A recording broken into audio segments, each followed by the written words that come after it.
Halo teman-teman, assalamualaikum warahmatullahi wabarakatuh. Selamat pagi teman-teman, selamat berjumpa kembali di channel Cerita Bola, channel yang menceritakan seputar sepak bola, baik dalam negeri maupun di luar negeri.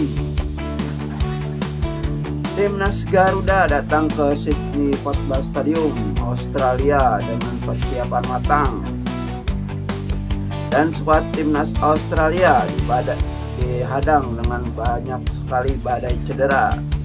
Pemainnya dan supporternya pun sangat kecewa teman-teman menjelang kualifikasi Piala Dunia 2026, yaitu pertandingan antara timnas Indonesia versus Australia.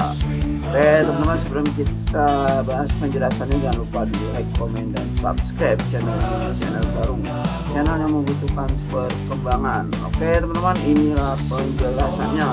Laga Australia versus Indonesia di kualifikasi Piala Dunia 2026 semakin mendekati hari H dan suasana makin panas. Di satu sisi, timnas Indonesia datang dengan persiapan matang dan skuad terbaik. Di sisi lain, Australia justru dihadapkan pada badai kritik dari supporternya sendiri. Ketika Tony Popovic mengumumkan daftar pemain yang akan menghadapi Indonesia pada 20 Maret di Sydney, gelombang kekecewaan langsung muncul.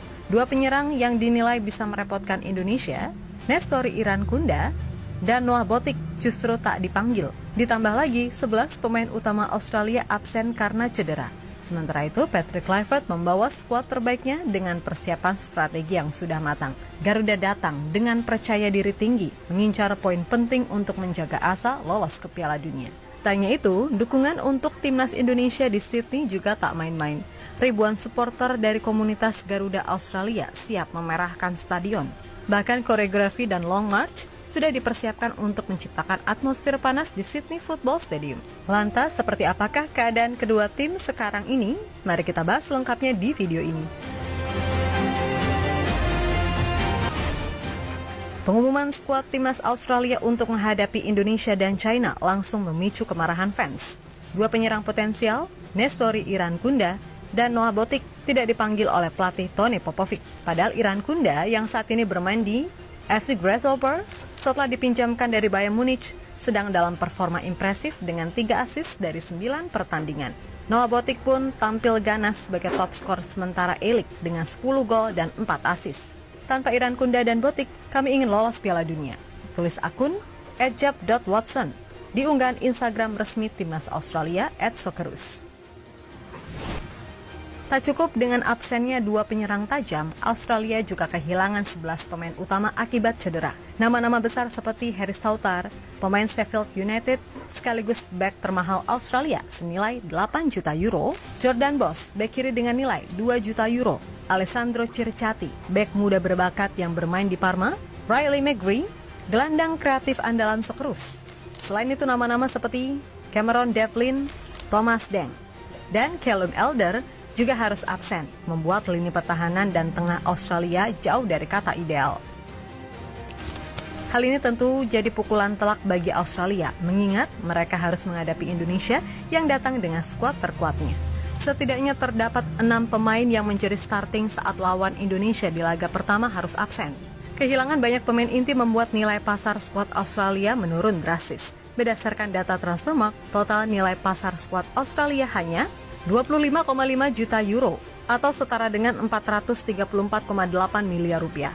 Sebaliknya, timnas Indonesia datang dengan kekuatan penuh dan memiliki skuad dengan nilai pasar 36,57 juta euro atau setara dengan 648 miliar rupiah. Pemain termahal Australia di skuad ini, Aidan O'Neill, yang bernilai 3 juta euro, sedangkan pemain termahal Indonesia di skuad saat ini, Michel Kors, dengan nilai 9 juta euro. Dengan selisih hampir 11 juta euro lebih mahal, timnas Indonesia secara teori memiliki materi pemain yang lebih bernilai dibandingkan Australia. Ya, meskipun pemain andalannya banyak yang cedera, Popovic tetap optimis dengan skuad pilihannya dan pede menuai hasil positif lawan Indonesia, namun tetap tidak ingin meremehkan. Di sisi lain, pelatih timnas Indonesia Patrick Kluivert telah mengkonfirmasi bahwa persiapan timnas Indonesia berjalan dengan baik dan strategi sudah dipersiapkan secara matang. Ya, dengan waktu yang cukup mepet, Kluivert harus memastikan bahwa para pemain yang baru berkumpul bisa langsung beradaptasi dengan sistem permainan yang telah dirancang. Kesiapan ini penting karena Indonesia hanya terpaut 1 poin dari Australia di klasemen grup C. Jika berhasil mencuri hasil positif, peluang Indonesia untuk melaju ke Piala Dunia 2026 semakin besar. Timnas Indonesia membawa skuad yang rata-rata usia lebih muda dibandingkan Australia, 25,5 tahun versus 28,5 tahun. Hal ini memberikan keuntungan dalam kecepatan, stamina, dan daya jelajah di lapangan. Australia memiliki banyak pemain veteran yang memiliki usia lebih dari 30 tahun, seperti Matthew Ryan, Milos Degenek, Aziz Behins, Jackson Irvine, Craig Goodwin, dan lainnya. Sementara Indonesia hanya memiliki 4 pemain yaitu Jordi Amat, Sandy Walsh, Tom Haye, dan Joey Pelupesi. Sebaliknya, timnas Indonesia memiliki 12 pemain berusia 23 tahun ke bawah seperti Marcel Kors, Justin Hubner, Nathan Chuaon, Marcelino Ferdinand, Rafael Struijk, hingga Ramadan Sananta. Sementara Australia hanya memiliki 3 pemain U23, yakni Nissan, Velo Pillay, Patrick Yazbek, dan Hayden Matthews. Kecepatan dan fisik para pemain muda ini bisa menjadi kunci untuk menekan lini pertahanan Australia yang pincang akibat cedera para pemain utamanya. Keunggulan lain timnas Indonesia terletak pada tim kepelatihan yang semakin kuat di bawah Kluivert. Sejumlah nama baru dari Eropa bergabung untuk meningkatkan performa Garuda.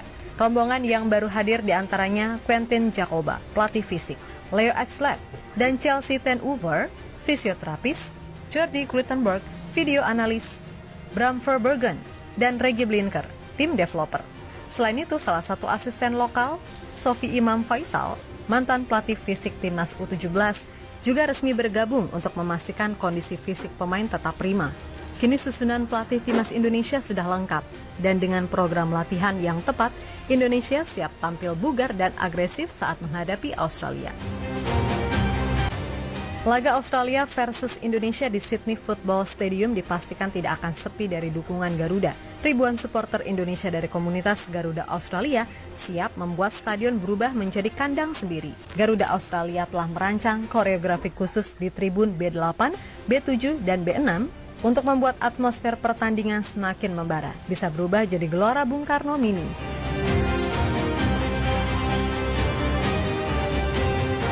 Dengan kondisi yang menguntungkan, ini menjadi momen timnas Indonesia untuk mencetak sejarah dan membawa pulang poin dari Sydney. Menurut kalian, apakah timnas bisa mencuri kemenangan di Sydney? Tulis prediksi kalian di kolom komentar ya. Mari kita dukung dan doakan timnas Indonesia bisa berhasil membawa 3 poin dari Sydney.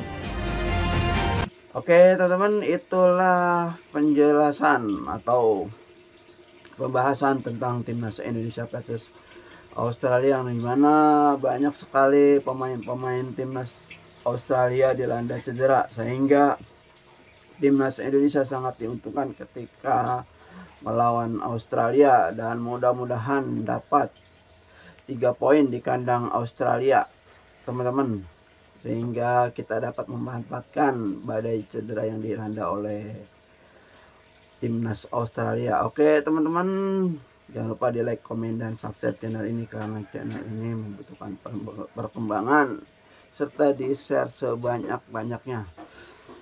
Terima kasih. Wassalamualaikum warahmatullahi wabarakatuh. Bravo sepak bola.